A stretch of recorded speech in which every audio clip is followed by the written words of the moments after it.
सदन की गरिमा को मेरा सादर नमन। मैं नेता पक्ष अपना वक्तव्य प्रस्तुत करने जा रहा हूँ दिए गए विषय के पुरजोर तरीके से पक्ष में। सर्वप्रथम हम ये जानेंगे कि ईश्वरवादी दार्शनिक कौन होते हैं।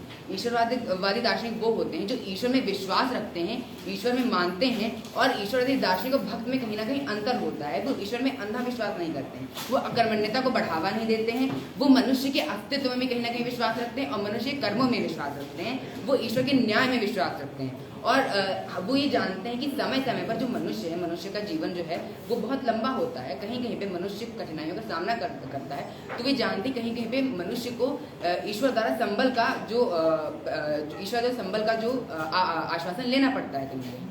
तो वो ईश्वर की उसमें हेल्प में मानते हैं, परंतु ये नहीं मानते, परंतु वो अकर्मण्यता में नहीं मानते। फिर उसके बाद मैं बताना चाहूँगी कि जीवन क्या होता है। जीवन का अर्थ ही है आगे बढ़ते जाना, परिवर्तन होना, और सुखी जीवन का अर्थ है कि जहाँ पे कोई व्यक्ति निराश ना हो, स्टैग्नेंट नहीं होता है जीवन। और ये जो सुखी जीवन होता है ये क्रियाशील होता है, व्यक्ति के अंदर निराशा नहीं होती है। हाँ, जीवन में कहीं कहीं कठिनाइयाँ आती हैं, परंतु एक सुखी जीवन में मनुष्य अपने स्वतंत्र विचार रखता है, वो स्वतंत्रता से पकड़ करता है। और यहाँ पे जिस जीवन की हम बात कर रहे हैं, लिखा हुआ है कि एक सुखी जीवन जीने के लिए, तो हम हर एक के सुखी जीवन की बात कर रहे हैं। समाज में जितने व्यक्ति रह रहे हैं उनके सुखी जीवन की बात कर रहे हैं। फिर इसके बाद मैं अपने वक्तव्य पे आना चाहूँगा कि जैसा कि मैंने बताया कि यहाँ पर जो जीवन है वो क्या है, वो आगे बढ़ते जाना है, वो परिवर्तन करना है, वो स्टैग्नेंट नहीं है। इसका मतलब जो मनुष्य है उसका जो जीवन है उसके अंदर कहीं ना कहीं स्व का भाव होना चाहिए, स्वतंत्र होने का भाव होना चाहिए। यदि मनुष्य ये सोचेगा, वो तर्क ही नहीं करेगा अपने मन के अंदर कि हाँ ये चीज़ सही, ये मैंने कर्म किया है, ये गलत है, या फिर वो तर्क करना बंद कर देगा जब वो ये सोचेगा कि ईश्वर के द्वारा ये चीज़ हुई है और मैंने ये चीज़ नहीं करी, तो कहीं ना कहीं जो उसके अंदर की तार्किकता है, जो तार्किक क्षमता है, जो सोचने समझने की क्षमता है, वो कम होती जाएगी, वो मर जाएगी। इसके बाद जो मनुष्य है वो खुद के जीवन का विकास कैसे करना है वो कहीं ना कहीं कम हो जाएगा। ये मनोविज्ञान भी यही कहता है कहीं ना कहीं कि जो मनुष्य के अंदर जो तर्क करने की क्षमता है वो तभी डेवलप होती है, मनुष्य का जो विकास होता है तभी होता है जब कहीं ना कहीं मनुष्य खुद पे ध्यान देता है, खुद को डेवलप करने के बारे में सोचता है। और खुद को डेवलप करने के बारे में तब कब सोचेगा जब कहीं ना कहीं वो मन के अंदर तर्क वितर्क करेगा। और जब वो तर्क वितर्क करना ही छोड़ देगा तो वो सोचेगा कैसे, वो खुद का विकास कैसे करेगा। और हम यहाँ किसकी बात कर रहे हैं, एक सुखी जीवन बनाने की बात कर रहे हैं। तो जब हम सुखी जीवन की बनाने की बात कर रहे हैं तो हम विकास को भी सर्वप्रथम देखेंगे। फिर इसके बाद दूसरा जो मेरा बिंदु है वो आता है कि जो मनुष्य है यदि वो ऐसा सोचेगा कि ये ईश्वर द्वारा प्रदत्त चीजें हैं, ये जो नियतिवाद में मानने लगेगा, तो कहीं ना कहीं वो अकर्मण्य हो जाएगा, जो जीवन सुखी की जगह स्टैग्नेंट हो जाएगा, जो कहीं ना कहीं सुखी जीवन का एक विरोधाभास है। फिर उसके बाद मैं अपना तीसरा बिंदु लेके आना चाहूंगा। मान लीजिए एक मनुष्य है, हम यहाँ सबके सुखी जीवन की बात करें। मान लीजिए एक मनुष्य है, वो कहीं ना कहीं उसने कोई कर्म किया या फिर उसको कुछ भी उसका आउटकम मिला, तो उसके बाद वो कहीं ना कहीं वो निराशावादी हो जाएगा, वो सोचेगा कि हाँ ये क्या हो। परंतु यदि वो ये सोचेगा कि ये मेरे कर्मों की वजह से हुआ, ये मेरे कर्मों का फल है, तो कहीं ना कहीं वो ये कि हाँ ये मैंने कर्म किए थे, इसी का फल मुझे मिला है। और यहाँ मैंने बताया कि वो यदि ये मानेगा कि ईश्वर कर्म का फल देते हैं, तो कहीं ना कहीं यदि उसके साथ कुछ बुरा हुआ है तो सामने वाले व्यक्ति के बारे में भी सोचेगा कि हाँ सामने वाले व्यक्ति ने बुरा कर्म किया है, तो उसको भी आगे जाके कहीं ना कहीं इसका फल भविष्य में मिलेगा ही मिलेगा। तो जो मनुष्य है वो निराशावादी से आशावाद की तरफ बढ़ेगा, और जब ऐसी आशा आएगी तो मनुष्य का जीवन अपने आप ही सुखी हो जाएगा।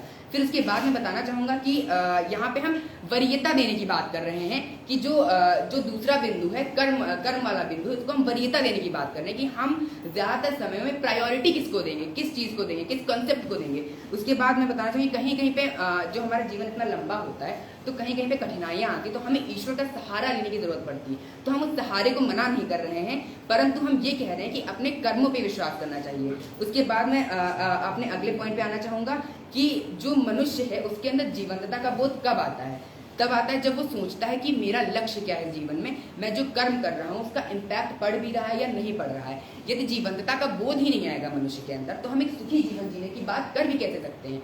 जब मनुष्य के अंदर जीवंतता का बोध आएगा, और वो कब आएगा, जब मनुष्य ये सोचेगा कि मैं इस धरती पर आया हूँ, मेरा एक लक्ष्य है, मैं अपने कर्म खुद कर सकता हूँ, उन कर्मों का कुछ आउटकम निकलेगा जिससे किसी लक्ष्य की प्राप्ति होगी, तो वो कहीं ना कहीं उसके अंदर एक उत्साह आएगा। उसके अंदर जब उत्साह आएगा तो कहीं ना कहीं वो प्रफुल्लित होगा, उसके अंदर आशा आएगी, आशा का संचार होगा, तो वो कहीं ना कहीं अपना जो जीवन है उसको सुखी बनाने का प्रयास करेगा, उसको कहीं ना कहीं और डेवलप करने का प्रयास करेगा। उसके बाद मैंने बताया कि यहाँ पर हम सबके जीवन की सुखी होने की बात कर रहे हैं।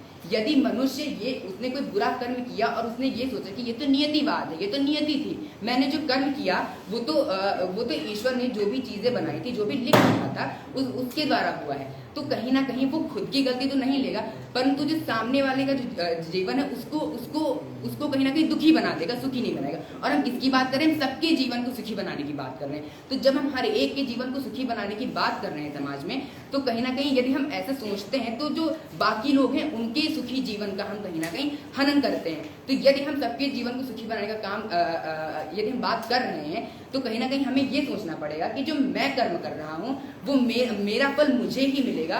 तो जब व्यक्ति ये सोचेगा तो कहीं ना कहीं वो सामने वाले के साथ बुरा करने से बचेगा, तो उसका भी जीवन सुखी बनेगा और सामने वाले का भी जीवन सुखी बनेगा। तो जब हर व्यक्ति का जीवन सुखी है, वही हमारा कोड ऑफ बर्डन है कि हम हर व्यक्ति का जीवन सुखी बनाएं।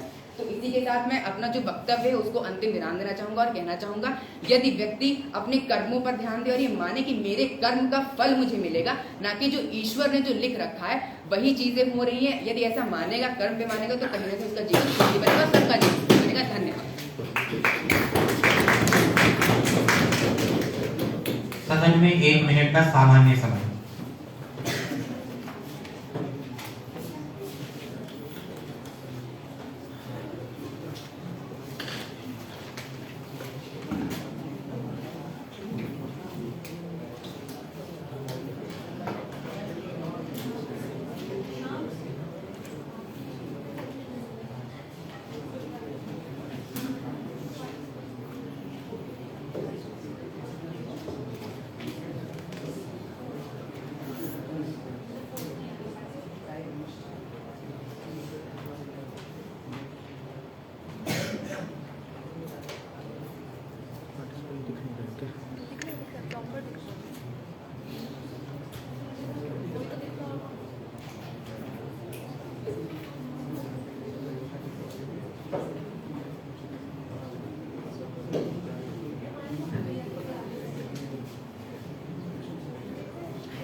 नेता विपक्ष सदन पटल पर सादर आमंत्रित हैं।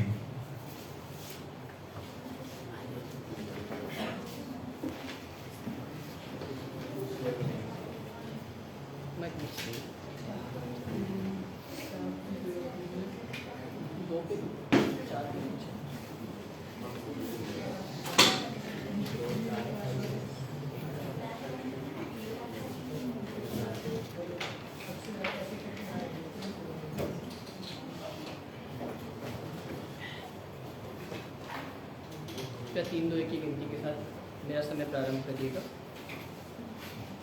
3 2 1। सदन की गरिमा को सादर नमन।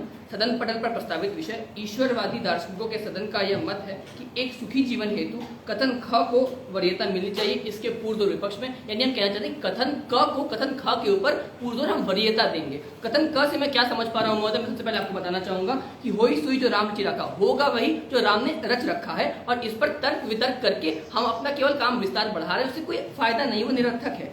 और असी कहे लगे जपन हरिनामा सो सती जहां प्रभु सुखधामा। तो इससे हम ये समझ पा रहे हैं कि जो सुख का धाम है, हम सुख किसे मान रहे हैं, हम सुख उस ईश्वर को मान रहे हैं। तो इससे मैं यह समझ पा रहा हूँ।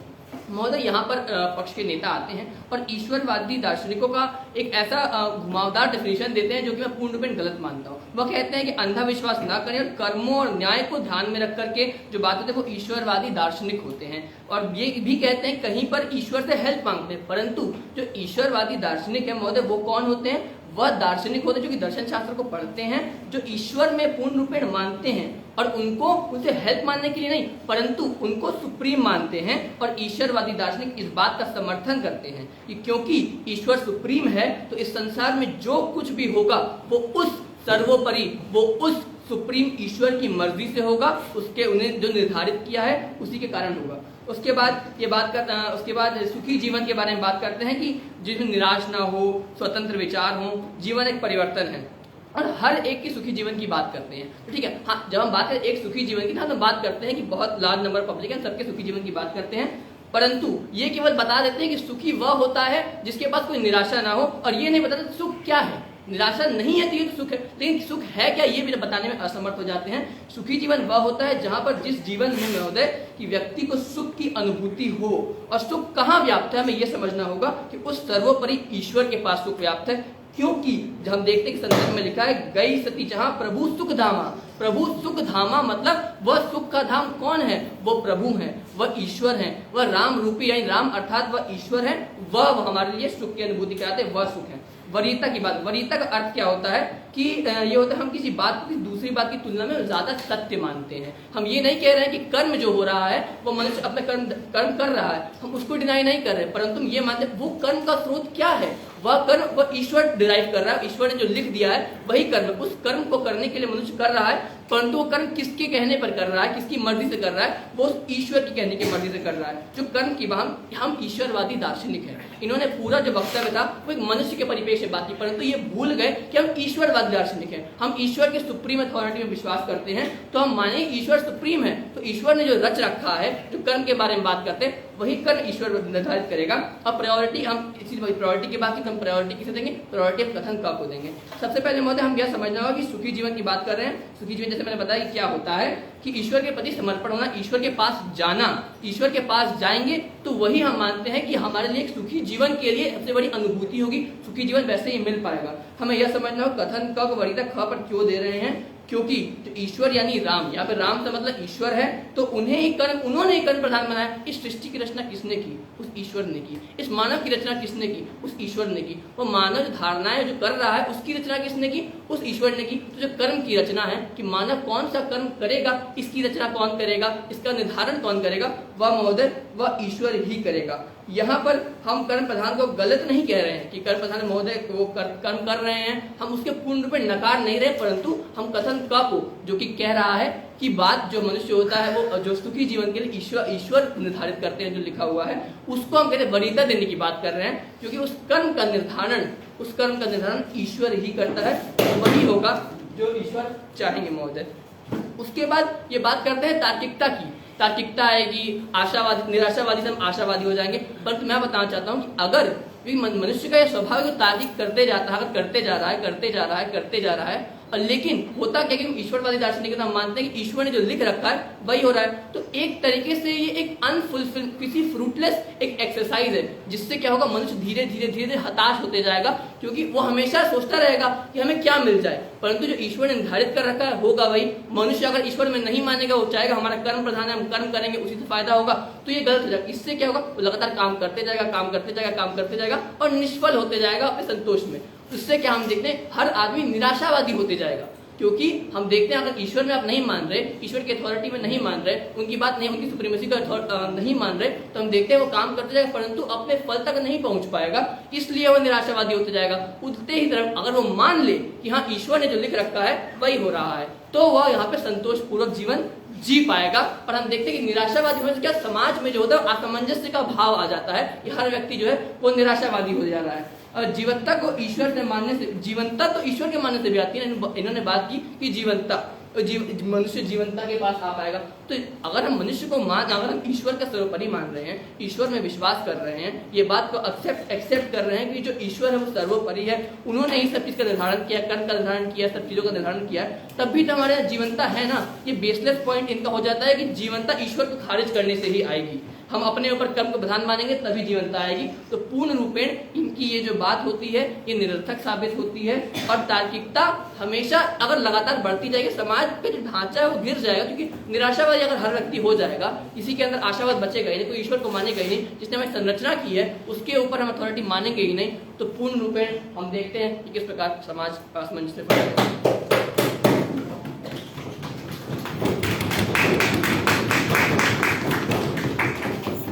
सदन पटल पर पक्ष के उपनेता सादर आमंत्रित हैं।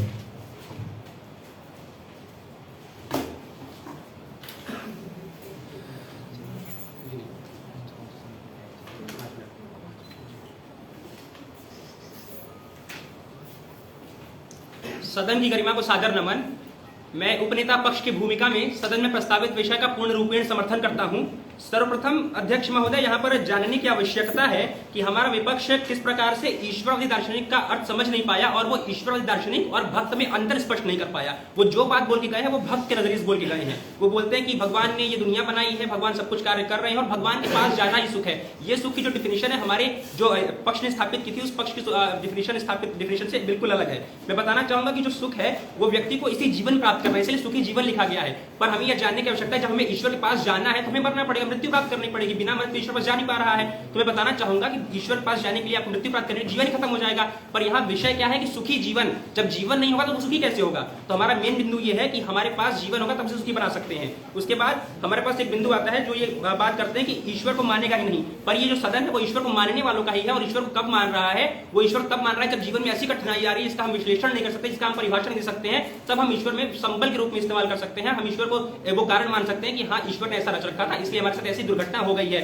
पर जैसा कि मेरे नेता ने कहा, अपनी बात को वहां पर स्थापित करके गए, उन्होंने कहा कि यदि हम इस बात को मान लेंगे कि जो भी हो रहा है वो ईश्वर के कारण ही हो रहा है, जैसा कि संदर्भ में लिखा था, होई है सोई जो राम रचि राखा, यानी कि ईश्वर ने जो कर दिया है वही चीज हो रही है। तो इससे व्यक्ति के अंदर अकर्मण्यता आएगी। व्यक्ति का जो जीवन है वो कब बनता है? व्यक्ति का जीवन तब बनता है जब उसके अंदर ये भाव होता है कि हाँ, मैं भी कुछ हूं, जो सेल्फ का भाव होता है। मनोवैज्ञानिक जो दृष्टिकोण से देखा जाए या फिर किसी दृष्टिकोण से देखा जाए तो मनुष्य के अंदर ये भाव आता है कि हाँ, मेरा भी जीवन में अस्तित्व है। जब अपने जीवन में अपना ही अस्तित्व खत्म हो जाएगा तो फिर वो उसका अस्तित्व रहेगा कैसे और वो उसे सुखी बना कैसे पाएगा? तो यहाँ पर ये अपनी बात का विरोधाभास उत्पन्न करके चले जाते हैं। दूसरी बात पर मैं आना चाहूंगा, जब व्यक्ति को अपने ऊपर ये विश्वास होगा कि हाँ, मेरा भी कुछ सेइंग है या मेरा भी कुछ रोल है अपने जीवन में, तो अपने जीवन को अच्छा बनाने के लिए कार्यरत रहेगा। और ईश्वरवादी लोग अकर्मण्य नहीं होते हैं। ईश्वरवादी जो दार्शनिक होते हैं वो अकर्मण्यता का प्रचार प्रसार नहीं करते हैं। वो ये बताते हैं कि हम जो कार्य कर रहे हैं, जो भी हम कर्म कर रहे हैं, उसका फल हमें मिलेगा। इससे दो चीजें सिद्ध होंगी जो मेरे नेता ने पहले भी कहा और मैं उसी को पुनर्स्थापित करना चाहूंगा। उन्होंने ये बात बताई थी कि यदि हम ऐसा मानते हैं कि जो जस करई सो तस फलु चाखा, इसको हम वरीयता देंगे, इसका मतलब ये निकलेगा कि जब हम जो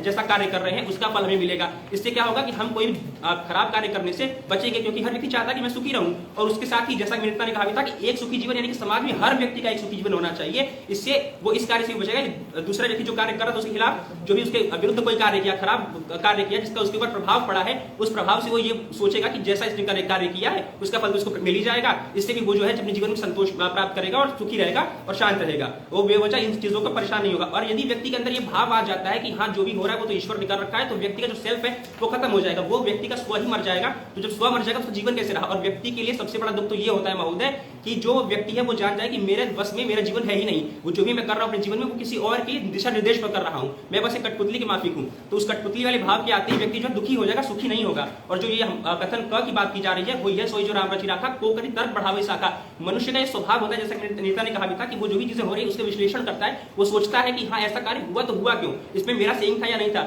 जो भी चीजें हो रही है उसका एक वेग डिफिनेशन है, उसका एक वेग कारण है कि जो भी चीजें हो रही है वो केवल ईश्वर के कारण हो रही है, मेरा तो उसमें कोई सेइंग है ही नहीं। पर अगर हम इस बात को मानेंगे कि जो कार्य जैसा कर रहा है उसको वैसा फल प्राप्त हो रहा है, तो इसमें हमको लगेगा हमारा भी कोई अस्तित्व है, हम भी इन चीजों का यूज कर सकते हैं। हम भी ईश्वरवादी दार्शनिक ईश्वर को एक संबल के रूप में ले सकते हैं। फिर मैं आना चाहूंगा, इनके जो प्रथम वक्ता है उन्होंने अपना वक्तव्य दिया कि ईश्वर सुप्रीम है, जो होगा उसी कारण होगा। महोदय, ईश्वरवादी दार्शनिक जो है वो भक्त से अलग है। वो ये नहीं कह रहे कि ईश्वर सुप्रीम है तो ईश्वर के कारण जो हो रहा है सो हो रहा है। वो ये बात मानी, अगर ऐसा होता तो फिर हम कथन खा को वरीयता देने की बातें नहीं कर रहे होते। हमारी बात यह है कि हम कथन खा को वरीयता इसलिए देना चाह रहे हैं क्योंकि हम ईश्वरवादी दार्शनिक हैं, जो कि सही और गलत दोनों का अंतर करना जानते हैं, जो कि दर्शन के परिप्रेक्ष्य में इस बात को समझना चाहते हैं कि वो किस प्रकार से हमारे लिए श्रेयस्कर हो सकता है, किसी व्यक्ति के जीवन को सुखी बना सकता है। वो भक्त नहीं है। भक्त तो हर व्यक्ति मानता है कि हाँ, जो भी हो रहा है वो ईश्वर के कारण हो रहा है, हमारा उसमें कोई सेइंग नहीं है, और जो भी ईश्वर के चरण में जाएगा वो उस बात के वो सुखी हो जाएगा।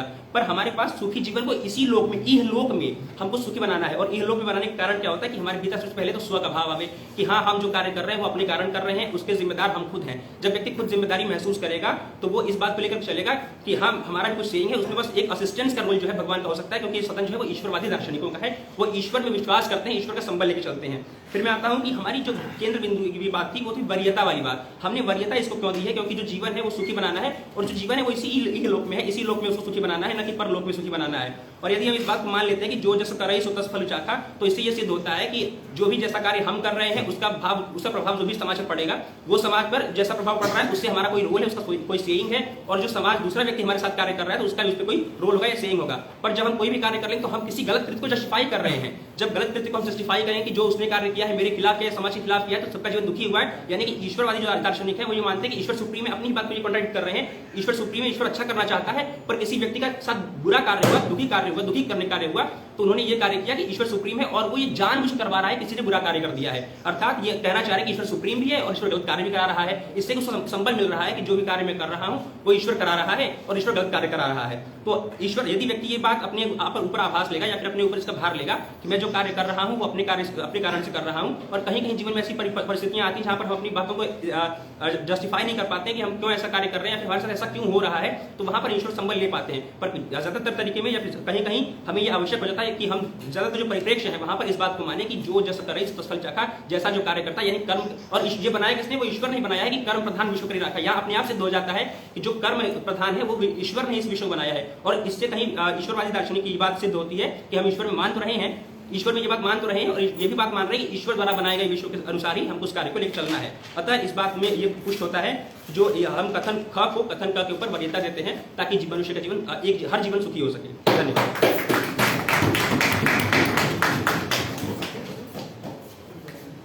सदन पटल पर विपक्ष के उपनेता सागर आमंत्रित है।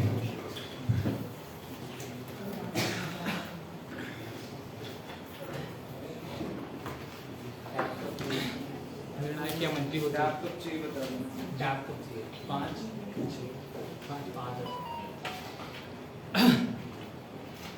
तीन दो एक की गिनती के साथ मेरा समय शुरू करिएगा।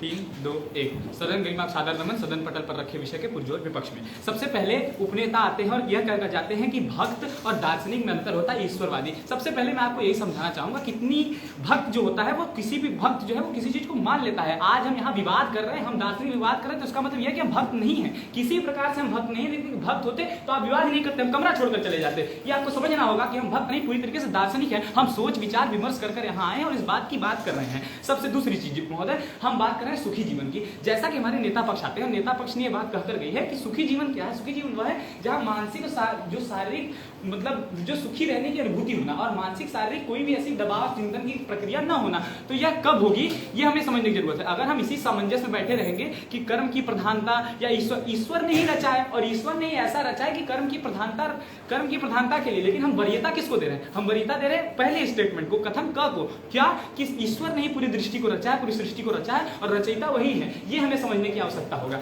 महोदय। दूसरा तर्क जो ये कहते हैं कठपुतली का भाव आ जाता है। देखिए, कठपुतली का भाव नहीं आता है। कठपुतली का भाव इसलिए नहीं आता है क्योंकि हम उनके कठपुतली नहीं। अगर आप कर्म प्रधान की बात कर रहे हैं तो सबसे पहले हमें जानने की जरूरत है कि ईश्वर ने ही पूरी तरीके से रचा हुआ है हर चीजों को। जब ईश्वर रचयिता है तो उसने इस प्रकार से रचा होगा कि कर्म प्रधान है। और अगर सुखी जीवन की बात हो रही है, एक एक व्यक्ति की सुखी जीवन की बात हो रही है, तो उसमें हमें यह समझने की जरूरत है, जैसा कि नेता पक्ष आकर कहकर जाते हैं, सुख कहाँ है? सुख कहाँ निहित है? सुख निहित है भगवान के चरणों में। भगवान के प्रति अगर हम समर्पण रहे, भगवान के पास रहे, तो वहां सुख निहित है। न कि सुख निहित है आप ये कहकर जाते हैं कर्म की प्रधानता की वजह से। ये बार बार कहते हैं कि स्वयं का भाव आता है। जब स्वयं का भाव आएगा तो हम एक हमारे लिए गाइड का काम करते हैं भगवान, लेकिन ऐसा नहीं है। अगर भगवान ने स्वयं का भाव हमारे अंदर लाया है तो हमें यह नहीं समझना होगा कि भगवान ने गलत कराया है। भगवान ने रचा है तो हमारे लिए उस प्रकार से रचा होगा जीवन को कि क्या हम गलत करेंगे, क्या सही करेंगे, ना कि इस बात पर समझ लेना कि कर्म के वजह से हम रहेंगे।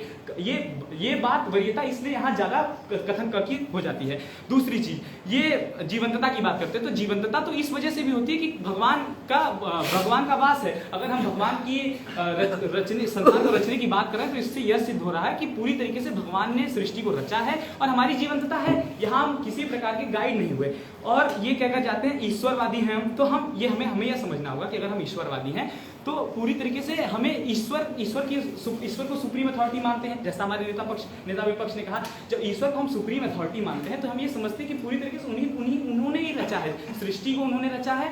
तो कर्म या अकर्मणता की भाव मनुष्य के अंदर कैसे आएगा, क्यों आएगा, नहीं आएगा, ये भी उन्होंने रचा हुआ है। पूरी तरीके से ये व्याप्त है समाज में, हमें ये समझने की जरूरत है।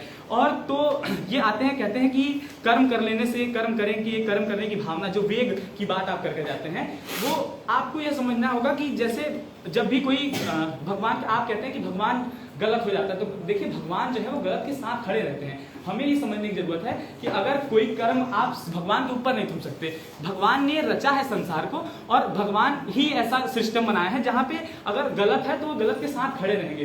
तो ये समझने की जरूरत है कि उन्होंने पूरी तरीके से सिस्टम को रचा है और वही पूरी तरीके से यहाँ निर्धारित कर रहे हैं कि क्या कैसे कर्म के साथ किसको आगे बढ़ाना है। ये हमें समझने की आवश्यकता है। हम कर्म करने को मना नहीं कर रहे हैं, लेकिन आप कर्म करिए, पर वो कर्म जो ईश्वर की इच्छा से हो रहा है, जिस पर ईश्वर राजी हो रहे हैं, उस कर्म की बात हम यहाँ कर रहे हैं। और चौथा चीज जो मैं बता देना चाहता हूँ कि ये बार बार आते हैं और बार बार कहते हैं कि अकर्मणता का भाव आ जाएगा। अकर्मणता होती है जहां पर कर्म करने की इच्छा न हो किसी व्यक्ति की, कर्म करने की इच्छा न हो व्यक्ति की, मतलब जब व्यक्ति कर्म नहीं चाह रहा है और व्यक्ति अगर जब उसे पता है कि भगवान ने सब रचा है, तो भगवान ने जब सब कुछ रचा है तो भगवान किसी कर्म का फल भी रच के भेजे होंगे, तो कैसे अकर्मणता का भाव आएगा? जब भगवान ने कुछ चीजों को रचा है तो उससे फल तो जरूर आएगा। तो इसका मतलब ये कभी नहीं हो सकता कि नहीं हो सकता कि कर्म से फल नहीं आएगा। तो कर्म से फल तो आएगा, लेकिन इसके रचयिता कौन है? भगवान है। भगवान ने इस प्रकार से रचकर भेजा है। और तो और अब बात आती है जो सुखी जीवन की। अगर हम सुखी जीवन की वरीयता की बात क्यों कर रहे हैं? देखिए, अगर हम सोचने विचारने में लग जाए, हम सुखी कब रहेंगे? जब मानसिक असमंजस न रहे हमारे पास। तो मानसिक असमंजस कब आ जाता है? तब आ जाता है जब हम इस बात पर विवाद करने लगे कि कर्म प्रधान है या ईश्वर ने बनाया है इस समाज को। हमें यह समझना होगा कि इसकी वरीयता है ईश्वर ने बनाया है। क्यों बनाया है? क्योंकि अगर उसने निर्धारित घटकों के साथ बात की है तो पूरी तरीके से बनाने वाला भी ईश्वर है और कर्म को प्रदान करने वाला भी ईश्वर है। तो ये हम इसलिए हम आज यहाँ पर इस सदन में कथन क को वरीयता देते हैं। आज के हम दार्शनिक इस कथन क को वरीयता देते हैं। और तीसरी चीज, जब हम बात कर रहे हैं, हम ये नहीं मान रहे जो कि क्या कौन कर रहा है ये बात, ये तर्क हम काट नहीं रहे हैं कि कर्म से मतलब कर्म नहीं बढ़ावा देता, लेकिन हम वरीयता इसलिए उसकी रख रहे हैं क्योंकि पूरी तरीके से जो सिस्टम चला रहा है, जो समाज है, जो सोशल स्ट्रक्चर है, उसको भगवान ने बनाया है। कौन किस कर्म के क्या निर्धारित होगा, इसको भी भगवान ने बनाया है। और तर्क वितर्क, जैसे अगर हम तर्क वितर्क करने की क्षमता, जो आपने पहले नेता पक्ष आते हैं वो कहकर जाते हैं कि तार्किकता खत्म हो जाएगी, लेकिन ऐसा नहीं हो सकता। तार्किकता कभी नहीं खत्म होगी, क्योंकि अगर हम ये मान लें कि हमें यह पता है कि भगवान ने हमारे लिए फल रखा है तो हम कर्म करेंगे, इससे अकर्मणता का भाव नहीं खत्म होगा। दूसरा, तर्क वितर्क करने की शक्ति भी नहीं खत्म होगी, क्योंकि हमें पूरी तरीके से पता है कि भगवान के बारे में सोचते रहना, उनके लिए सोचना, विचार करना, ये तार्किकता का ही भाव है। ये कहीं नहीं कह देता कि अगर हम कर्म न करें तो इससे तार्किकता खत्म हो जाती है।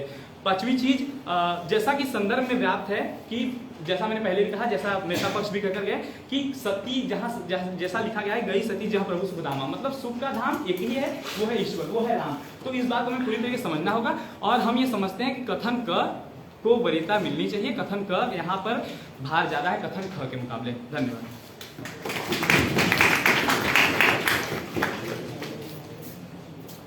सदन में 2 मिनट का सामान्य समय प्रश्नोत्तरी की तैयारी है।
I am the OC organizing committee.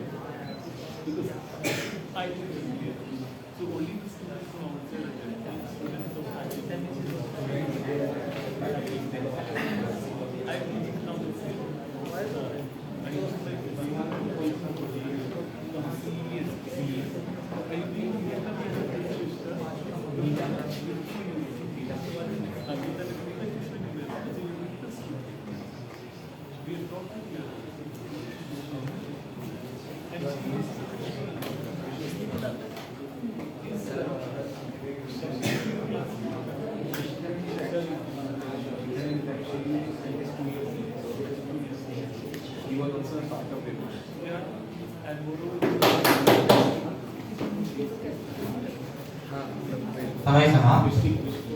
सभी दलों को 3 मिनट की समय प्रदान की जाएगी प्रश्नोत्तरी के लिए।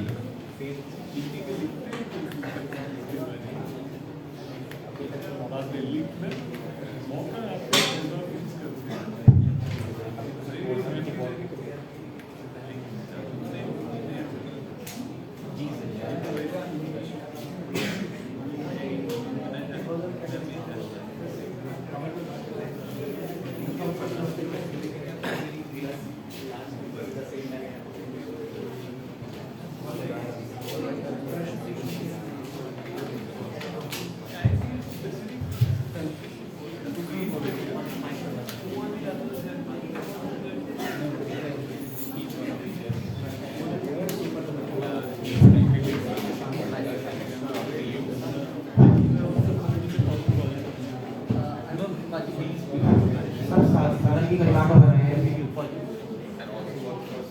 शांत हो जाए।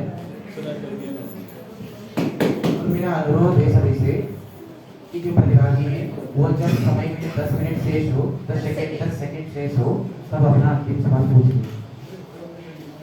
तो विपक्ष से मेरा अनुरोध है कि वो पक्ष के किसी एक वक्ता को बुलाएं। नेता पक्ष पटेल पर आमंत्रित।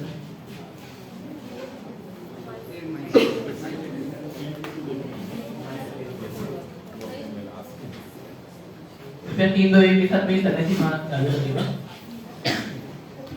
3 2 1। महोदय, क्या आप ईश्वर में मानते हैं? जी हाँ, ईश्वर में मानते हैं। क्या आप मानते हैं कि ईश्वर ने संसार की रचना की है? जी हाँ, ईश्वर ने सृष्टि की रचना करी। क्या आप मानते हैं कि सृष्टि में मनुष्य आता है, मनुष्य की रचना भी ईश्वर ने की है? जी मनुष्य की रचना हाँ ईश्वर ने करी।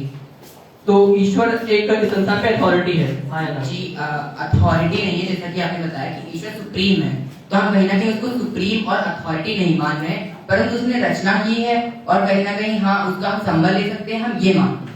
तो उसने रचना की, उन्होंने गठन किया, उन्होंने इसको गढ़ा, उन्होंने इसको बनाया, तो उनकी अथॉरिटी हुई ना करिए, उन्होंने उनका कंट्रोल रहा ना। उन्होंने ये भी तो लिखा कि जो कर्म है वो भी प्रधान है, तो हम कहीं ना कहीं जो ये विश्व है, जो ईश्वर ने रचा, वहाँ पे कर्म की प्रधानता को मानते हैं। तो मनुष्य पर, क्योंकि उन्होंने मनुष्य को रचना की है, तो मनुष्य पर उनका कंट्रोल है, हाँ या ना? जी मनुष्य का कंट्रोल नहीं है। वहीं पे लिखा हुआ है कि कहीं ना कहीं ईश्वर ने ये भी चीज कही है, जैसे कथन खाद था, उसमें चीज लिखी हुई थी कि कर्म को प्रधान मान रहे हैं, तो कहीं ना कहीं जो कर्म है वो प्रधान है। ये बताओ, कर्म करना अकर्मणता है? जी कर्म करना अकर्मणता है? जी नहीं है। तो क्यों कोई भी कर्म जो हम करते हैं उसका कोई फल होता है, हाँ या ना? जी हाँ, फल होता है। तो अगर कोई फल है तो पहले से निर्धारित होगा, हाँ या ना? जी नहीं, जैसा कर्म कर रहे हैं हम वैसा फल मिलता है, पहले से निर्धारित नहीं होता। तो ईश्वर ने इस पूरी सृष्टि की रचना की है? जी हाँ, सृष्टि की रचना। हर सृष्टि में हर घटकों की रचना की है? जी हर घटक जो है सृष्टि में उसकी रचना की है? जी घटकों की रचना नहीं की, मतलब सृष्टि की रचना करी, मनुष्य की रचना। घटक आते हैं, मनुष्य भी एक घटक है उसमें से, तो क्या उसकी तो रचना की है? वो जो कर्मों के हिसाब से उन घटकों का निर्धारण होता है। मेरा सवाल सिर्फ ये है, क्या ईश्वर ने ही जो सृष्टि में व्याप्त घटक उनकी रचना की है? जी नहीं। धन्यवाद। तो अगला सवाल मेरा ये है कि क्या मनुष्य जो है उसको पूरी तरीके से भगवान ने बनाया है? जी मनुष्य को भगवान ने बनाया है, परंतु जो मनुष्य कर्म कर रहा है वो जो है वो उसके खुद के विचारों पर डिपेंड करता है, उसके खुद के फैसलों पर डिपेंड करता है। तो कोई भी कर्म जो है वो मनुष्य अपने हिसाब से नहीं, अपने हिसाब से करता है? जी हाँ, मनुष्य अपने हिसाब से करता है। और जिसके लिए भगवान ने मनुष्य को बनाया है? जी मैंने ये नहीं कहा कि जिसके लिए भगवान ने मनुष्य को बनाया है, अब वो जैसे कर्म कर रहा है, जैसा फल मिल रहा है वो उसके ऊपर है, वो जैसे कर्म कर रहा है, जैसे फैसले बोले। पूरा सब कुछ, संपूर्ण संसार का मनुष्य के भगवान के हाथ में कुछ नहीं है। पहली चीज तो हम जो मैं हाँ या ना देना पसंद नहीं करूंगा। मैं ये बता रहा हूँ कि जो हम यहाँ पे ईश्वरवादी दार्शनिक है, ना ही हम नियतिवादी हैं और ना ही हम भक्त हैं, अंधभक्त हैं। हम ये बता रहे हैं कि जो ईश्वर ने सृष्टि की रचना करी, मनुष्य की रचना करी, और कथन खा में क्या लिखा था कि ईश्वर कहीं ना कहीं कर्म को भी प्रधानता देते, तो हम उस कथन खा को वरीयता देते ये कह रहे हैं कि जो कर्म कर रहा है मनुष्य, उसकी प्रधानता सृष्टि में ज्यादा है।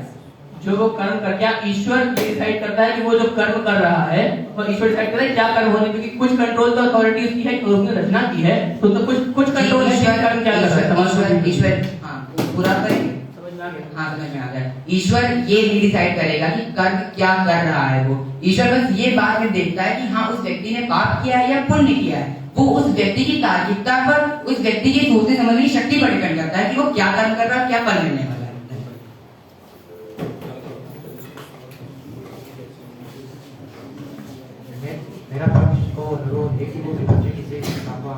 जी, नेता विपक्ष सादर आमंत्रित हैं।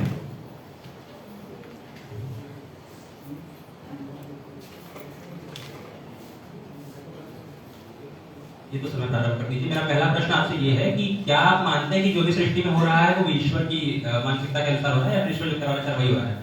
जी, हाँ, जो ईश्वर ने सृष्टि की रचना की है और ईश्वर ने जो भी लिख दिया है, ईश्वर की जो यानी अर्थात राम की जो मर्जी है वो इस संसार जी, तो आपके उपनेता आते हैं और अपने भाषण में साफ साफ बोलते हैं भगवान के ऊपर थोप नहीं सकते। जब करवाया भगवान ने है सब कुछ शक्तियां थोप नहीं सकते हैं। भगवान सुप्रीम है, हमने कहा कि नहीं, तो आपने अपने वक्तव्य में कहा है भगवान को थोप नहीं सकते। उत्तर पूर्वक लिख दीजिए कि हमने कहा कि भगवान सुप्रीम क्योंकि ईश्वरवादी दार्शनिक है, तो हमारा ये मानना है कि भगवान है उसकी सुप्रीम अथॉरिटी में हम मानते हैं, तो उनके ऊपर हम ऐसा मनुष्य कुछ नहीं थोप, उसके ऊपर बड़ी थोपिंग। ईश्वर तो सुप्रीम है, उनकी मर्जी के अनुसार होगा, जो उन्होंने लिख दिया वो होगा। जी जी, अभी आप कह रहे हैं कि जो भी कार्य हो रहा है तो राम ने लिख दिया इसलिए हो रहा है, फिर आपके ही मतलब के उपनेता आते हैं वो बोलते हैं भगवान के ऊपर थोप नहीं सकते, यानी उसका कारण किसको मान लीजिए? यानी वो आप कारण मनुष्य को मान रहे हैं? जो भी हो रहा है वो ईश्वर कर रहे हैं, जो ईश्वर चाह रहे हैं, यानी राम जो चाह रहे हैं वही हो रहा है, वही होगा। जी हाँ, वही हो रहा है, वही होगा। यानी कि आप अपनी बात को कॉन्ट्रैक्ट कर रहे हैं जो कि आपके उपनेता ने जी कहा नहीं। है भगवान के ऊपर थोप नहीं सकते, यानी आप करवा भी रहे हैं और थोप भी नहीं सकते हैं। जी, हम कॉन्ट्रडिक्ट नहीं कर रहे हैं। ठीक है, दूसरे बिंदु पर आते हैं। तो हमारा जो सदन है वो किसका सदन है? हमारा सदन ईश्वरवादी दार्शनिकों का सदन है। जी हाँ, तो जो ईश्वरवादी दार्शनिक है आपके अनुसार वो भक्त होते हैं, जो सुख है वो ईश्वर के श्री चरणों में मिलता है। हमने ये नहीं कहा कि ईश्वरवादी दार्शनिक भक्त होते हैं। जी। हमारे ये कहने का मतलब ये है कि ईश्वरवादी दार्शनिक वो होते हैं वह दार्शनिक जो दर्शन शास्त्र को पढ़ते हैं एवं ईश्वर को मानते हैं, उनको सुप्रीम अथॉरिटी मानते हैं और यह मानते हैं कि जो कुछ भी सृष्टि में हो रहा है, सृष्टि का निर्माण ईश्वर ने किया है और जो कुछ भी होगा वो ईश्वर ही करेंगे, उनकी मर्जी से ही होगा, वो जो उन्होंने लिखा है वही होगा, हम ये मानते हैं। जी, अपना तो आपसे मेरा अंतिम प्रश्न ये है कि अगला प्रश्न ये है कि जो मनुष्य है उसके भीतर जो स्व का भाव होता है वो कब आता है?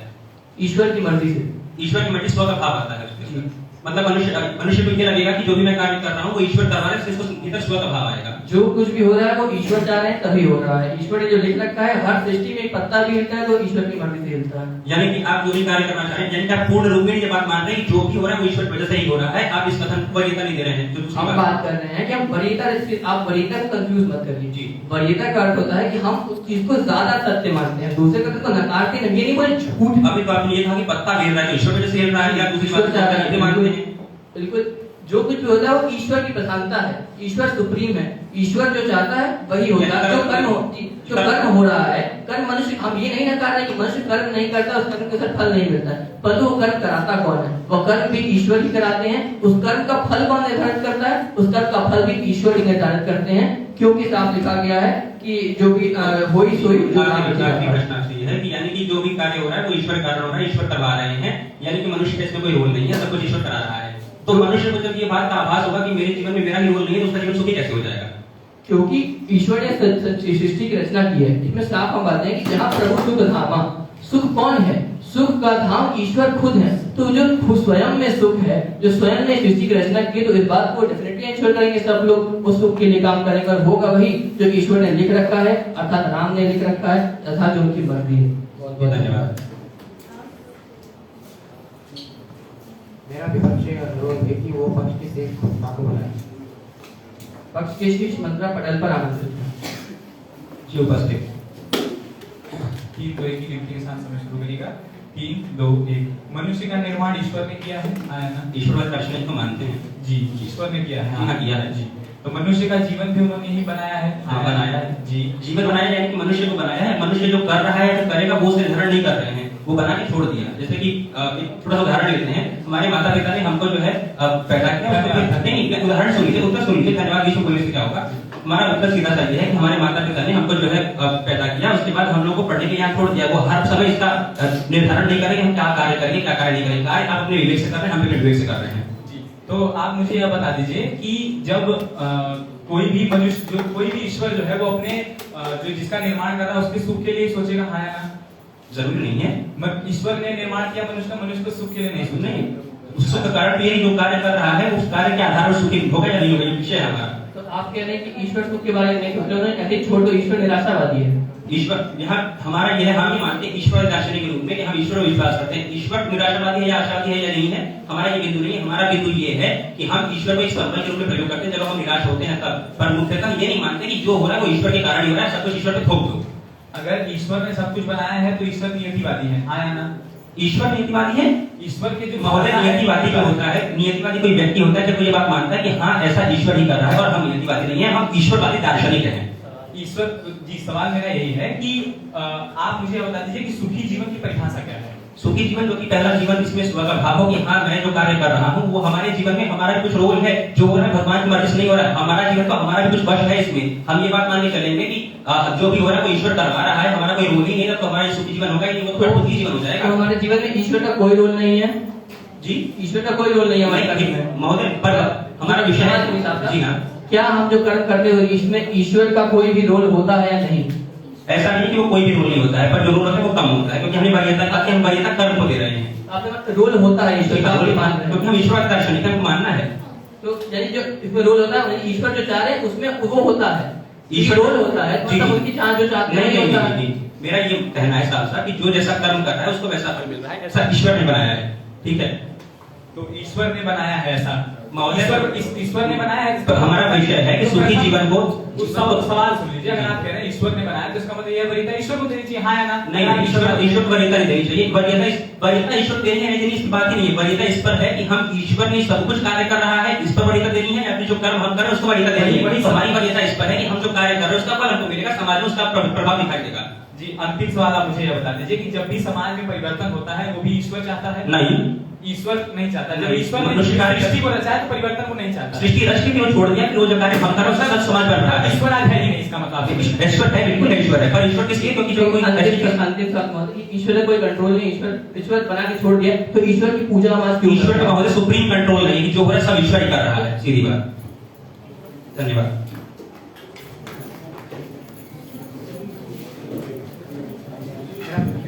मेरा पक्ष अनुरोध है कि वो विपक्ष की शेष वक्ता को बताएं। विपक्ष के शेष वक्ता आमंत्रित हैं।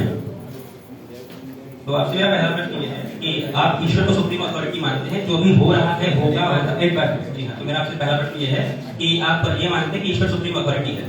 देखिए, अगर हम ईश्वर की बात है या नहीं? ईश्वर पूरी तरीके से सुप्रीम अथॉरिटी है, जो उन्होंने सोचा है, जो उन्होंने रचा है वही आज समाज में हो रहा है। ठीक है जी, हो रहा है। तो आप अपने वक्तव्य में बात कही थी कि भगवान के ऊपर थोप नहीं सकते, यानी भगवान इसलिए जिम्मेदार भी है कि मैं जो कर रहा हूँ, जो लिख दिया वही हो भी रहा है, अपने वक्तव्य में आप खुद करें थोप नहीं सकते हैं, यानी वो कारण से भाग ही रहा है, तो ऐसा सुप्रीम अथॉरिटी है। देखिए, सबसे पहले आपको हमें यह समझने की जरूरत है कि पूरे सृष्टि की जो रचयिता है वो ईश्वर है। ईश्वर जो चाह रहा है वही होगा। आप जो जिस कंटेक्स्ट की बात आप कर रहे हैं वो थोपने की बात मैंने इस सेंस में कही ही नहीं थी कि हम उनके ऊपर, तो आप कह रहे थे कि हमको गलत नहीं ठहरा सके, तो ये उन्होंने बनाया है, पूरा उन्होंने थोप दिया, लेकिन हम ये इसलिए उसको वरीयता दे रहे हैं। हम वरीयता की बात कर रहे हैं, हम कहते हैं कर्म है, कर्म से प्रधानता है, लेकिन वरीयता उस चीज को देंगे। हम थोपने की बात ये इस कंटेक्स्ट में कर रहे थे, हम वरीयता की बात करें तो वरीयता हम ईश्वर ने संसार को रचा है इस बात पर देंगे। तो महोदय आपने दूसरा प्रश्न आपसे ये है कि जो सुखी जीवन होगा वो जीवन तब सुखी होगा जब हम ईश्वर के श्री चरणों में चले जाएंगे, तो हमारा जीवन सुखी हो जाएगा। जी, या जैसा कि पूरी तरीके से बात है कि गई सती जब प्रभु सुख धाम, मतलब सुख का धाम कहाँ है? भगवान के चरणों में है, भगवान के पास है, ईश्वर के पास है। महोदय आपका ध्यान आकृष्ट करना चाहूंगा, यहाँ पर विषय में लिखा है कि एक सुखी जीवन, सती का जीवन सुखी नहीं होता है, हमारा जो जीवन सुखी जीवन की बात कर रहे हैं। यहाँ मैं महोदय सुखी जीवन का परिभाषा यहाँ पर जो है वो सुखी जीवन परिभाषा हमने दी थी, यहाँ पर सती जीवन परिभाषा को लेकर नहीं चलना है। जो सुखी जीवन है वो व्यक्ति की सुखी जीवन बात की जा रही है। उत्तर दे दूं? जी हाँ जी, यहाँ मैंने ये लाइन को बताया कि गई सती जहाँ प्रभु सुख धामा, यहाँ सुख जीवन के लिए कहाँ जाना है? प्रभु के चरणों में। इस बारे में बात कर रहा था, आप कंटेक्स्ट अलग ले लिया। तो महोदय जो जीवन है, आपको अपने जीवन में सुखी होना है या अपने जीवन को छोड़कर सुखी होना है? सुखी जीवन की बात कर रहे हैं। जी हाँ। सुखी जीवन की बात, सुखी जीवन कहाँ से मिलेगा? सुखी जीवन मिलेगा प्रभु के पास जाने से, और प्रभु ने पूरी तरीके से सुखी जीवन की बात करी तो हम उसको देंगे, क्योंकि पूरी तरीके से रचा किसने है? रचा पूरी तरीके से संसार समाज को किसने? ईश्वर। अभी आप ये बात है कि जो सुखी जीवन होगा वो ईश्वर के पास जाने से होगा, यानी ईश्वर कहीं और है और हमारा जीवन यहाँ पे है, यानी जीवन छोड़ना पड़ेगा। जीवन छोड़ने की बात हो ही नहीं रही है कि ईश्वर जीवन छोड़, अभी आप खुद ही ईश्वर हमारे पास है, ईश्वर हमारे पास व्याप्त है, हमारे पास ईश्वर खड़ा हुआ है। अभी आपने कहा ईश्वर कहीं और है, ठीक है। फिर अगले भाव में आते हैं, अगले प्रश्न पे आते हैं कि आपने जो बात कही थी कि जो मनुष्य का जीवन है वो स्व के भाव से मुक्त हो जाएगा और इस बात को मान लेगा कि हाँ जो हो रहा है ईश्वर करवा रहा है, कर रहा है, तो उससे वो सुखी हो जाएगा। मानते हैं ऐसी बात आप? देखिए, पहले ये समझने की जरूरत है, अगर स्व का भाव है तो स्व का भाव किसने व्याप्त किया है? जिसने सृष्टि रचा है। सृष्टि किसने रचा है? ईश्वर ने रचा है। तो जब भी किसी व्यक्ति के अंदर कोई स्व का भाव उत्पन्न हो रहा है तो किसकी वजह से हो रहा है? भगवान की वजह से हो रहा है। इसलिए हमारी वरीयता भगवान को देने की बात कर रहे हैं। महोदय सीधा प्रश्न ये है कि जो मनुष्य है वो खुद को मनुष्य मानेगा कब? तब मानेगा जब उसके जीवन में, उसी के जीवन में किसी और का सही ज्यादा होगा या अपना सही ज्यादा होगा। ये तो आपका डिफिनीशन है मनुष्य का। नहीं, मेरा प्रश्न ही आपसे है ना कि हाँ अब कब मानेगा। जी महोदय, आप ये तो आपका मानना है कि मनुष्य तब मनुष्य कहलाएगा जब वो 100 की तरह सोचेगा, लेकिन ये तो आपका डिफिनीशन है। तो आप जिस हिसाब से सोच रहे हैं, मनुष्य को अलग अलग परिप्रेक्ष्यों में देखा जाए। जैसे समाज जैसा जिस मनुष्य को सोचता है, समझता है, उस हिसाब से मनुष्य अपने आप को समझने सीखने की बात करता है। और पूरी तरीके से रचा किसने है? भगवान ने रचा है।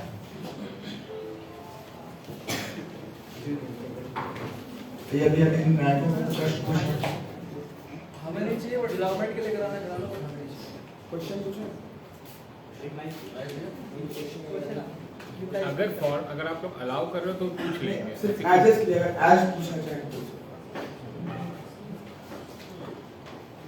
इससे अगर पूछेंगे तो उसका निर्णय प्रभाव पड़ेगा। हाँ, मतलब अगर आप लोग सभी संबंधी से नहीं पूछना चाहें तो कोई दिक्कत नहीं। ठीक है, जो है चेयर उधर है भाई, मतलब भैया है चेयर। कर लीजिए। ठीक है, तो मेरा एक सवाल है। आप लोग नहीं यहीं से पूछो। आप दोनों को माइक कर तो बस इससे पहले पूछें हम, क्योंकि उसका निर्णय पर प्रभाव पड़ेगा, तो तरीका क्या रहे कि हर निर्णायक दोनों ही टीम से एक एक सवाल पूछे, एक निर्णायक एक टीम से एक सवाल पूछे, दूसरा दूसरे से, या किस तरह? जिसकी मर्जी है पूछने की वो पूछ ले, जवाब के हिसाब से अपने अपने निर्णय का प्रभाव देखे। थोड़ा बैलेंस रहना चाहिए। जिस निर्णायकों को भी प्रश्न पूछना है ना, वो पूछ लीजिए और आप लोग जवाब सुन लीजिएगा, और जो भी कंसिडर करना आप कर सकते हैं।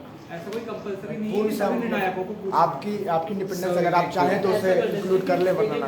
दो सवाल कोई भी पूछ लो, एक सवाल एक निर्णायक। हाँ, ये ज्यादा उचित नहीं है। ऐसे तो सवाल क्रिएट कर नहीं, मतलब ऐसा नहीं लगता कि सवाल में क्लैरिफिकेशन लिया जा रहा है। नहीं, अगर जो भी जवाब आएगा, अगर हमको लगता है मेरे जजमेंट पर इफेक्ट पड़ता है तो फिर उतना तो हम यूज कर लेंगे। ऐसा करते हैं, जजमेंट पे अफेक्ट नहीं लाते, जो डिबेट हुई उसी पे बात करेंगे। हमें करना है। हाँ ठीक, ये ज्यादा बेटर है। जजमेंट जो डिबेट होगी, हम सीनियर क्वेश्चन पूछे वो आंसर फंबल कर जाएंगे। क्यों? जो तुम लोग डिसाइड करो, जो ठीक है भैया, तुम लोग हम- नहीं राम हो, जो तुम रची राखा हो।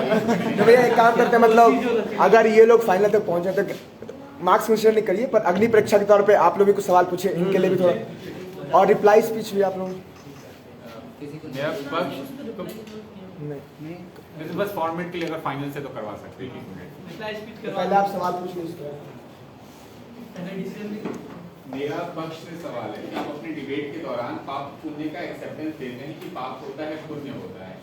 तो अगर भगवान ने पाप पुण्य तय कर रखा है कि क्या पाप है क्या पुण्य है, तो कहीं ना कहीं फिर भगवान उसी पाप पुण्य के डेरिवेटिव से कर्म को भी फिक्स कर चुका है कि क्या कर्म होगा तो पाप होगा और क्या कर्म होगा तो पुण्य होगा। तो कहीं ना कहीं वो कर्म को पाप पुण्य की मैकेनिज्म से बांध नहीं रहा। जो पाप और पुण्य है वो तो मतलब सीधा प्रश्न ये है कि जो भगवान है उसने पाप पुण्य डिफाइन कर रखा है और उसी के आधार पर वो कर्म भी डिफाइन कर चुका हुआ है जैसे जैसे कार्य करने हैं। पर ये बात मतलब कि व्यक्ति के विवेक पर डिपेंड करती है कि वो कैसा कार्य करना चाह रहा है। उसको ये पता है कि इसमें ये डिफाइंड चीज है जो समाज में है कि ये पुण्य माना जाता है, ये पाप माना जाता है, पर हमको क्या करना चाहिए, ये व्यक्ति के डिपेंड पर निर्भर करता है।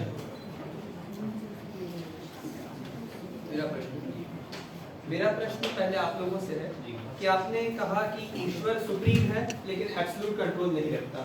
किस हद तक वो सुप्रीम है और किस पॉइंट पे उसका कंट्रोल जाएगा? सुप्रीम इस हद तक है कि मतलब उसने सृष्टि का निर्माण किया है, इस हद तक वो सुप्रीम है, पर वो हर क्षण जो है इस बात का निर्धारण नहीं कर रहा कि आदमी क्या कार्य करेगा, जो कार्य कर रहा है पत्ता गिर रहा है उसकी वजह से गिर रहा है, इस हद तक नहीं है। बस इस हद तक है, निर्माण कर दिया, छोड़ दिया, आपको स्वतंत्र है, आप जो कार्य करना चाहें कर सकते हैं। ठीक है। और मेरा आपसे प्रश्न ये है कि आप लोगों ने कहा कि संसार में जो भी निर्माण हुआ है ईश्वर है और हर कार्य को ईश्वर निर्धारित कर रहा है। संसार में जितनी भी खराब चीजें हो रही हैं, जितनी भी महामारी हो रही है, क्या आप उसका दायी भी ईश्वर को मानते हैं? जी पूरी तरीके से। क्यों? क्योंकि कोई भी महामारी भगवान ने इसलिए रची जिससे जो गलत चीजें हैं समाज में उनको हटाया जा सके, उनका विनाश किया जा सके। इस वजह से भगवान ने उस महामारी को भी रचा हुआ है। ये हमें समझने की जरूरत है। किसी भी चीज को रचने के लिए भगवान उससे पहले फल लेकर आ जाते हैं कि इससे क्या होगा, तो पूरी तरीके से रचने वाला भगवान ये ध्यान में रखकर करता है। जैसे आपने ये बताया कि महामारी वगैरह सब भगवान करते हैं, तो आप जब स्पीच के समय ये कह रहे थे कि भगवान पर नहीं थोपा जा सकता, जब ओपोजिशन कह रहा था कि जब किसी का बुरा हो रहा है तो उसको आप भगवान पे नहीं थोप सकते, तो वो कौन सी बात ऐसी थी जिसको कह रहे थे आपको उसका क्रेडिट भगवान को नहीं देना चाहिए? देखिए, अगर हम इस बात जैसे हम ये डिबेट इस पर नहीं खेल रहे थे कि हम इस बात का पूरी तरीके से समर्थन कर रहे हैं, हम वरीयता की बात पर खेल रहे थे। तो कोई भी गलत चीज जो आपके कर्मों की वजह से हो रहा है, उसके लिए आप भगवान को नहीं रोक सकते, ये कहने की बात है। ये समझना हमें जरूरी होगा कि भगवान ने रचा हुआ है पूरे संसार को, और किसी भी एक चीज के लिए आप भगवान के पास जाने की बात करें जो अपने खुद गलत किया, तो वरीयता की बात है, वरीयता का मेरा विपक्ष से प्रश्न है, आपने कहा कि प्रभु के पास जाके व्यक्ति सुख सुख किस रूप में भोगेगा? क्योंकि अपना शरीर तो यहाँ त्याग गया, सुख किस रूप में भोगेगा? सबसे पहले ये समझना होगा कि ईश्वर कहीं और नहीं है, ईश्वर हमारे साथ है, ईश्वर हमारे पास है। तो जीवन छोड़ना ही नहीं है हमें ईश्वर के लिए, जीवन के साथ साथ हम ईश्वर कण कण में बसते हैं, हर सांसों की सांस में ईश्वर बसते हैं। तो ये हमें समझने की ज्यादा आवश्यकता है। अगर ईश्वर कण कण में है तो क्या इंद्रिय के मार्ग से ईश्वर प्राप्त हो सकता है? जी, ईश्वर अगर कण कण में है तो इंद्रिय के मार्ग से क्या ईश्वर प्राप्त हो सकता है? देखिए, यहाँ पे ईश्वर हमारे पास है, लेकिन हमारा ईश्वर से बातचीत नहीं होता है। तो इंद्रियां इस वजह से कार्य करती हैं कि कैसे हम ईश्वर से मतलब ईश्वर से अपने सुख दुख को साझा करने के बाद, तो वो इंद्रियों की वजह से होता है, जैसा मैं समझता हूँ।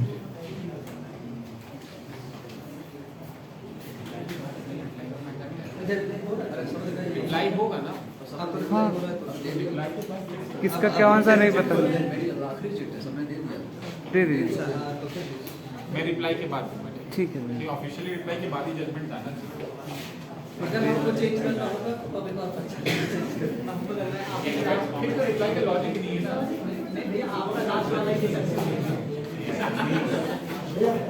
मुझे पता है कि रिप्लाई स्पीच दोनों दलों को 1 मिनट का समान इसमें प्रत्युत्तर भाषण दिया।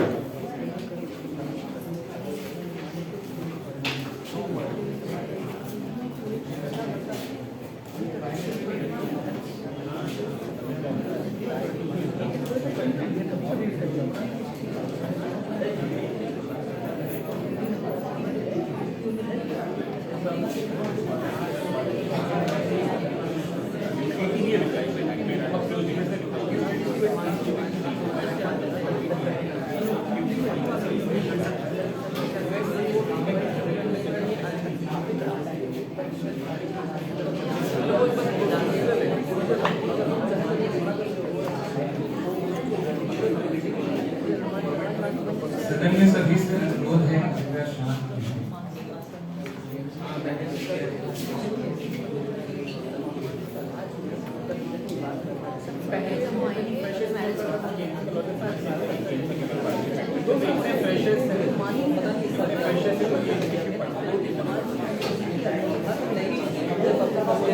प्रत्युत्तर भाषण सभी से अनुरोध है कि सदन में गरिमा सदन की गरिमा बनाए रखें और शांत रहें।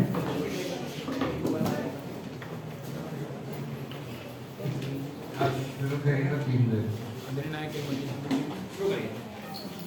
3, 2, 1 सदन की गरिमा को अंतिम प्रणाम। सबसे पहले मैं बता देना चाहता हूँ, पक्ष आता है और यह कहना चाहता है कि कर्म को भी रचा गया, तो इस वजह से हम ये समझते हैं कि वरीयता वो आज कथन को दे रहा है, जो कि पूरी तरीके से सृष्टि को किसने रचा है? भगवान ने रचा है। दूसरी चीज, ये पूरे डिबेट में भक्त और दार्शनिक के बीच के अंतर समझाते रहे और हमने इस बात को पूरी तरीके से नकारा है और बताया भी है। इन्होंने जीवंतता के इनके तर्क को काटा गया, अकर्मण्यता काटा गया, स्व इच्छा की बात की उसको भी काटा गया, और मैं इनको बता देना चाहता हूँ कठपुतली की बात अगर ये करते हैं तो उस तर्क को भी काटा गया, क्योंकि कठपुतली नहीं है भगवान ने रचयिता हमें बनाया है पूरी तरीके से, इसलिए भगवान के पास सुप्रीम अथॉरिटी है इस वजह से। और ये कहते हैं तार्किकता की बात करते हैं तो तार्किकता खत्म, तार्किकता करते करते सामाजिक असमंजस होता है, हम सोच विचार की शक्ति में नहीं आ पाते। तो सुखी जीवन के लिए अगर हम एक सत्य मान लें कि भगवान ने इस संसार को रचा हुआ है, तो इस वजह से हम ये समझ जाएंगे कि पूरी तरीके से अगर हम इस बात की वरीयता देते हैं तो हम ये पूरी तरीके से समझेंगे कि भगवान ने अगर संसार को रचा है तो इस बात की वरीयता मतलब यहाँ से हमारी तार्किक शक्ति और सुखी जीवन के प्रति हम बढ़ेंगे। और अंत में बस यही कहना चाहूंगा, धन्यवाद। और इस वजह से हम यह हमारा भार जीत जाता है और हम जीत रहे हैं।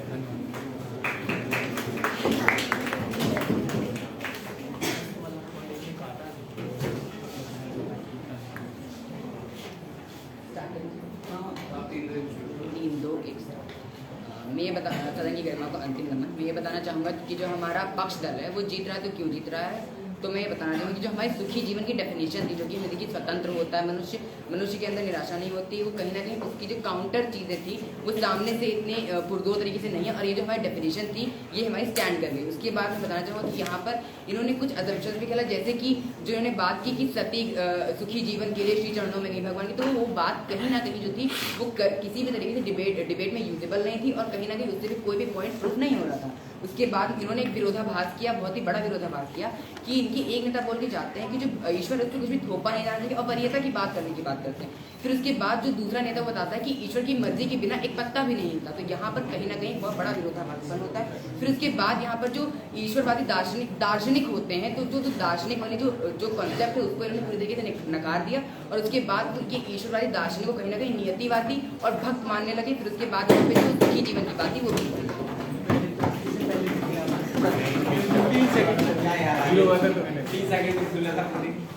टेक्निकल हमारे जैसे procedural is the matter of बंद करके सेव करो। तो मैंने 0 पे ही दिया।